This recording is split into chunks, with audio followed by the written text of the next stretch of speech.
Update ta mga ka-idol for today's video mga ka-idol. Equals 50 mga ka-idol. Ari mo susi ta karon sa atong gipataan mga ka-idol. Buwa ba ni sila ag iho rin mga ka-idol.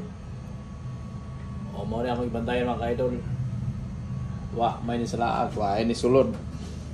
Ang gabantay ani isa kuan tung dakong barko gyud di pa uli kay hadlok sa hangin kami nagpabilin karon. Dayami sa North Sea, sa Northeast meron 145 miles from Reserva Harbor. Alas 2:15 na. Atong tanaw ning kuan mga ka-idol, hangin mga ka-idol. 30. Okay na, 30. Ganyan 32. Pero ni hayag-hayag na ni karon. Atong abrihan mga ka-idol. Atong usbog silip. Kasiyo lang mga ka-idol, nilanpol ako ng bagyo mga ka-idol. Dilim yung tawag lanpol dahil kaya naaman tas tungag dagat, ni sipol ni siya.